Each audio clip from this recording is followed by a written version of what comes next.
1월 23일 말씀 묵상입니다. 오늘은 로마서 15장 22절부터 33절 말씀을 함께 나누고자 합니다.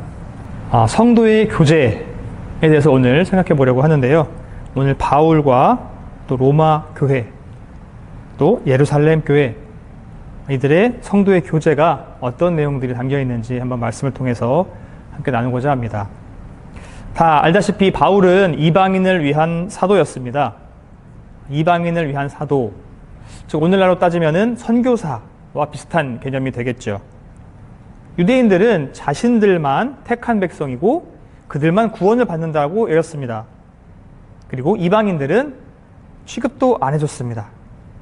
그러나 하나님의 구원은 주를 믿는 자 모든 이에게 주어지는 큰 은혜이죠. 바울은 그 선교사로서 이방인들에게 그 구원의 복음을 전하는 그런 사역을 담당하는 사람이었습니다. 이 이방인과 유대인이 같이 연합하고 같이 교제를 할 수 있을까요? 유대인들은 그렇게 할 수 없다고 생각했습니다.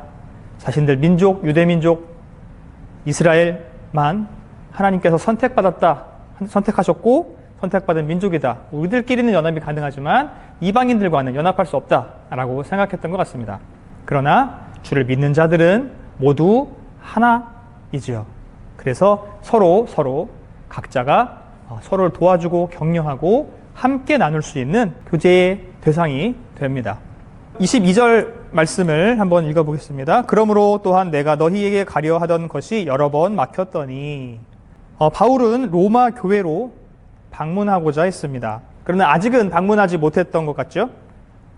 이것은 하나님이 막으셨거나 사탄이 방해를 했거나 이런 것이 아니라 워낙에 사역에 바빠서 아직 시간을 맞추지 못했던 것 같습니다.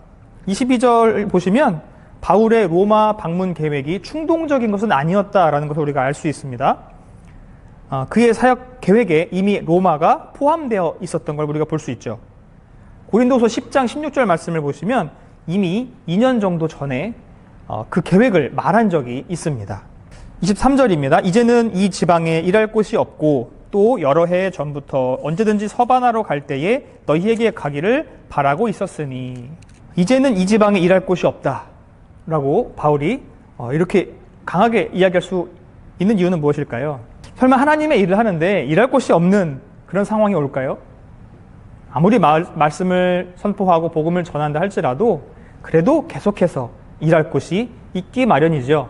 그런데 이렇게 일할 곳이 없다라고 이야기한 이유는 뭐냐면, 선교하기 위해서 어느 곳에 선교를 했을 때 이 정도로 선교가 되고 말씀이 전해졌으면 이제는 이곳을 떠나서 다른 곳으로 선교해야 된다라는 그런 의미로 보시면 될 것 같습니다.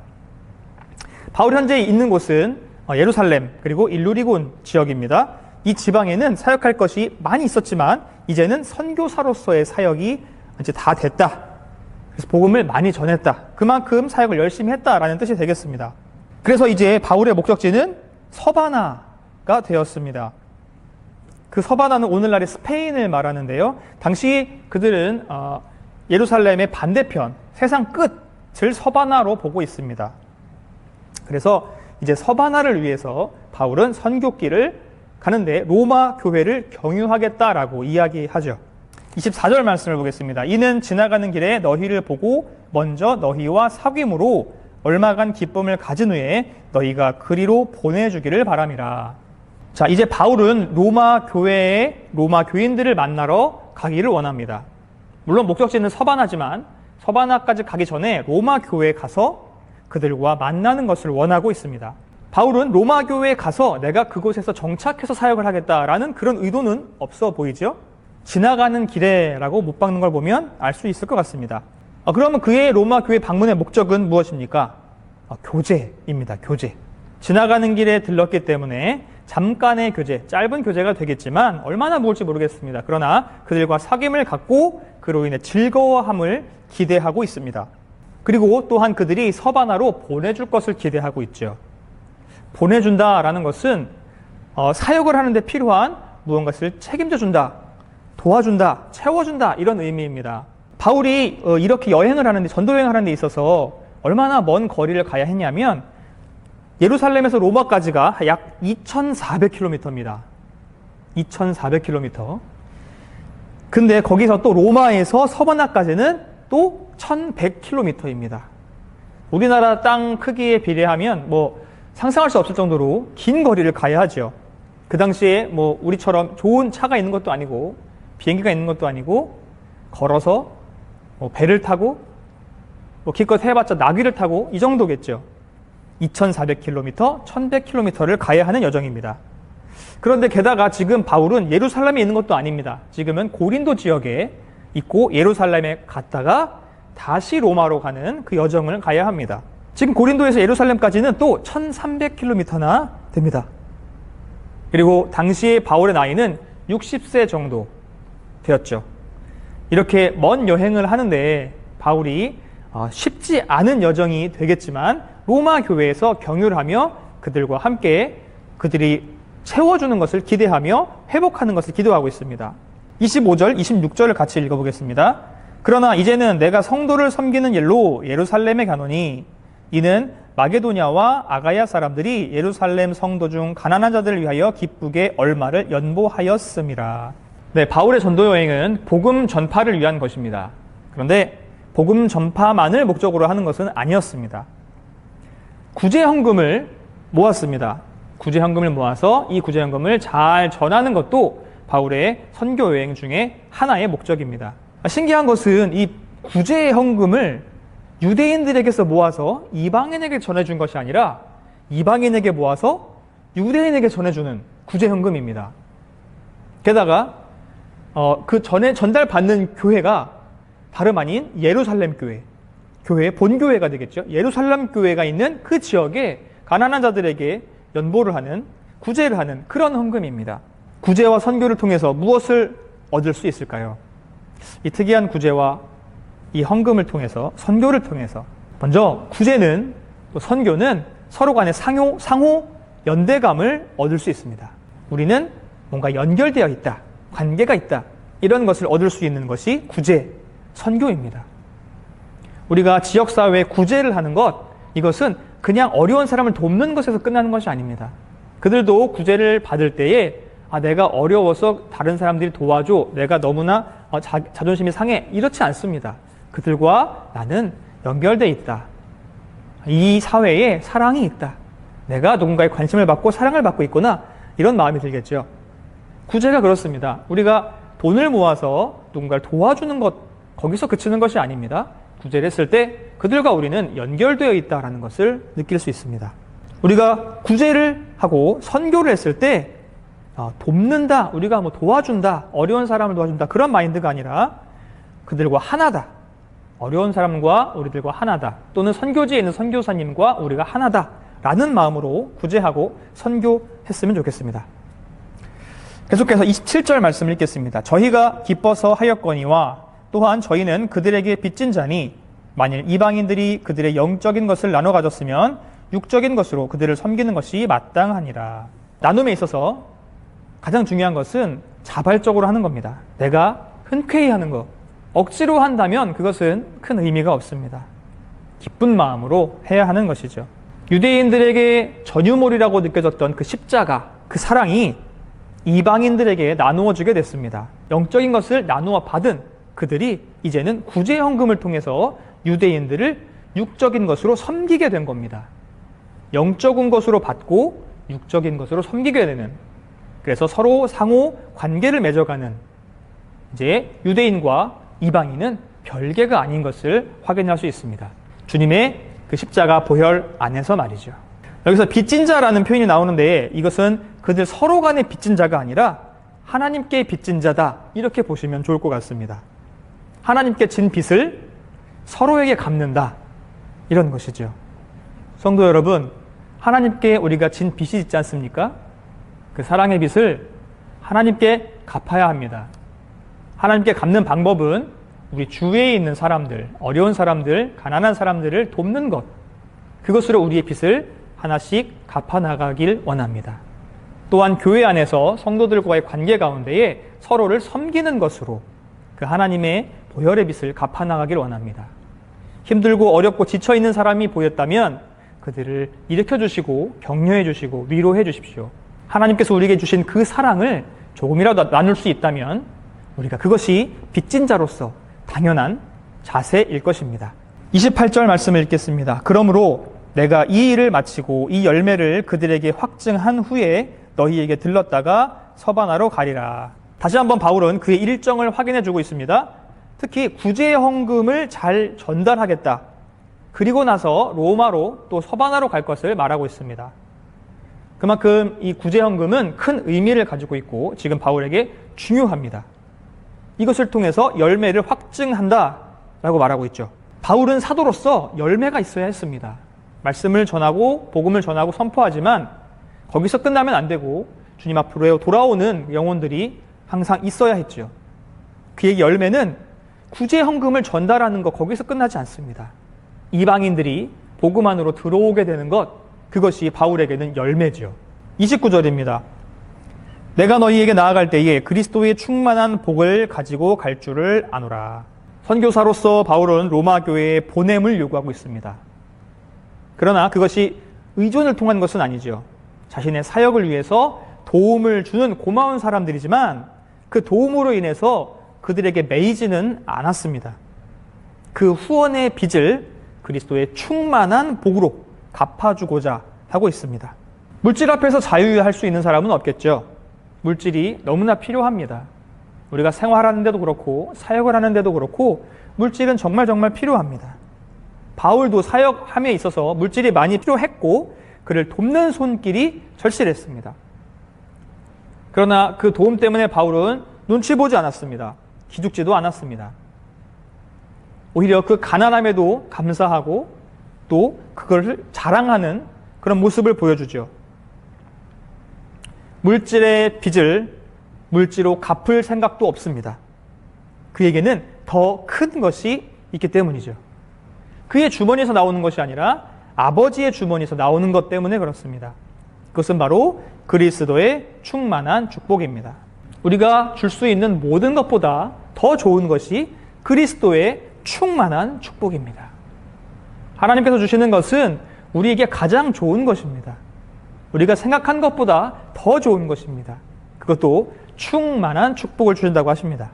예수님의 제자들이 은과 금은 내게 없지만 내게 있는 것을 주노니 일어나 걸으라 했던 사건이 기억납니다. 나에게 있는 것은 없지만 내가 진 빚을 갚아줄 수는 없지만 그러나 나는 하나님이 갚아주시겠다는 것을 믿는다. 그 당당함이 바울에게 있었죠. 30절입니다. 형제들아 내가 우리 주 예수 그리스도와 성령의 사랑으로 말미암아 너희를 권하노니 너희 기도에 나와 힘을 같이 하여 나를 위하여 하나님께 빌어. 네, 바울은 그리스도와 성령의 사랑으로 말미암아 권하고 있습니다. 그래서 로마 교인들에게 무엇을 원하고 있느냐? 바로 중보기도이죠. 기도를 같이 하고 기도로 힘을 함께 해달라라는 겁니다. 앞에서 구제에 대해서 이야기를 계속 하고 있는데 구제를 통해서 연합과 교제를 누렸다면 이제는 기도를 통해서 연합과 교제를 누리자라는 겁니다. 이 기도는 마음의 평화를 위해서 하는 기도는 아니겠죠. 영적 전쟁에서 승리하기 위한 필사적인 투쟁인 겁니다. 성도 여러분, 오늘 본문을 통해서 우리가 꼭 기억해야 할 것이 바로 이것입니다. 바울의 사역에 있어서 물질적 후원이 절실히 필요했습니다. 구제를 위해 지원하는 기꺼이 기쁨으로 하는 그런 헌금이 필요했습니다. 그러나 그것보다 더 중요한 것은 기도의 동참입니다. 공동의 목표를 놓고 함께 기도하는 것, 그것이 진정한 교제인 것이죠. 특별히 이것은 영적인 선두에 서 있는 선교사님들 또 목사님들에게 그 무엇보다 큰 힘이 됩니다. 은과 금보다 나사렛 예수 그리스도의 이름이 더 소중한 것처럼 말이죠. 코로나로 인해서 함께 모일 수 없음이 너무나 안타깝습니다. 그런데 단순히 모일 수 없는 것 때문에 힘들어하는 건 나는 아닐 것 같습니다. 함께 모여서 교제하고 한 마음으로 기도하는 소모임을 할 수 없다는 것이 우리의 영혼에 큰 타격을 주고 있는 것 같습니다. 모임을 통해서 서로의 삶을 나누고 서로를 위로하는 것이 굉장히 필요합니다. 그리고 한 마음으로 기도하는 것이 필요합니다. 비록 장기간 모임을 못하고 있지만 나 스스로가 내가 장자교회다 라는 이런 마음을 가지고 교회에 있는 영적 움직임, 특히 함께 공유해드리는 기도 제목들을 한 마음으로 함께 기도했으면 좋겠습니다. 다들 아시다시피 중보기도에는 능력이 있습니다. 31절입니다. 바울이 로마 교인들에게 중보기도를 요청한 것은 무엇보다 자신을 위해서였습니다. 31절 읽겠습니다. 나로 유대에서 순종하지 아니하는 자들로부터 건짐을 받게 하고 또 예루살렘에 대하여 내가 섬기는 일을 성도들이 받을 만하게 하고. 바울이 로마 교인들에게 중보기도를 요청한 것은 자신을 위해서였습니다. 자기 자신의 신변을 위한 기도 요청을 했는데 목숨을 무릅쓰고 지금 사역을 하고 있기 때문입니다. 사실 이 복음 사역이라는 것이 그렇게 쉬운 것만은 아니었던 것 같습니다. 그리고 이 복음을 했던 것을 잘 전달하는 것도 쉬운 건 아니었던 것 같지요. 자, 그게 왜 힘든 일인가? 그 당시에 이 유대인들의 정서상 바울의 사역은 뭔가 못마땅한 사역이었습니다. 이방인을 위한 사역 자체가 그렇죠. 예루살렘 교회에서는 이방인에 대해서 선교하는 교회, 그렇지만 선교하는 교회에 오히려 반대로 구제 헌금이 온다는 것 자체도 자존심이 상할 수 있습니다. 여러 가지 쉽지 않은 사역임에도 불구하고 이 프로젝트가 잘 마무리된다면 유대인과 이방인의 교제와 연합이 보장될 수 있다는 것을 바울은 알고 있었습니다. 그렇게 바울은 그렇게 간절하게 기도해달라고 요청하고 있습니다. 물론 자신의 안전을 위해서 기도도 하지만 자신의 목숨을 위해서 기도하는 것이 아니었습니다. 이 사역을 위해서, 이 사역의 성공을 위해서 함께 기도해달라고 했습니다. 32절, 나로 하나님의 뜻을 따라 기쁨으로 너희에게 나아가 너희와 함께 편히 쉬게 하라. 네, 바울은 기쁨으로 나아가서 편히 쉬게 하라고 요청합니다. 그들의 만남은 기쁨이 될 겁니다. 그래서 먼 여행에서 오는 피로를 다 씻고 또 그 위협으로부터 오는 그 불안을 안전으로 보장받는 그야말로 평안을 누리는 쉼이 될 겁니다. 그리고 또한 성도의 교제를 통해서 영적인 평안까지 얻을 수 있을 것입니다. 교제를 통한 쉼, 요즘같이 정말 필요한 시간이고 또 그리운 시간이 또 없었던 것 같습니다. 모임이 어려운 이 시기에 성도의 교제가 어렵다면 오늘 가족 안에서 교제를 누려보는 건 어떻겠습니까? 부모들과 자녀들이 서로의 삶을 나누고 영적인 평안을 누리는 쉼. 평소에 많이 안 해보셨다면 쑥스러울 수도 있겠지만 자녀들에게 한마디 던져보시고 오늘의 삶은 어떠니? 어제는 무슨 일이 있었니? 오늘의 기분은 어떠니? 오늘 어떤 말씀을 읽었니? 어떤 기도했니? 여러 가지 대화와 함께 영적인 교감을 누리는 시간이 되어봤으면 좋겠습니다. 그 가정 안에 하나님의 나라가 임하실 것입니다. 33절입니다. 평강의 하나님께서 너희 모든 사랑과 함께 계실지어다. 아멘. 마지막으로 바울은 그들에게 하나님께서 함께 하실 것이라는 것으로 인사를 하고 있습니다. 함께 하실 그 하나님은 어떤 하나님이 주셨나요? 본문에는 평강의 하나님이라고 말씀하고 있습니다. 혼란스러울수록 우리는 평강의 하나님을 찾아야 합니다. 그 평강의 하나님이 저와 여러분과 오늘 함께 하실 것입니다. 바울의 전도 여행은 쉽지 않았습니다. 그러나 그를 후원하는 공동체들로 인해서 바울은 사역을 잘 감당해 나갈 수 있었습니다. 물질적인 것도 또한 기도의 후원자도 반드시 필요합니다. 한마음으로 함께 해줄 수 있는 동역자가 필요합니다. 오늘 바울에게 뿐만이 아니라 사역을 하고 있는 장자교회를 섬기고 있는 담임 목사님과 또 부교역자들을 위해서 여러분 함께 기도해 주시기 바랍니다. 하나님께서 주시는 그 은혜가 모든 성도님들께 전해질 수 있도록 목회자들을 위해서 꼭 기도해 주시기 바랍니다. 그리고 교회에서 공유해드리는 기도 제목을 한마음으로 기도해 주십시오. 하나가 되어서 한마음으로 기도하는 것이 바로 성도의 교제입니다. 그리고 그 교제를 통해서 우리는 평강을 누릴 수 있습니다. 힘든 시기입니다. 이럴수록 서로를 위로해주고 서로 기도해주는 진정한 코이노니아를 누리는 장자교회 모든 성도님들이 되시길 간절히 기도합니다.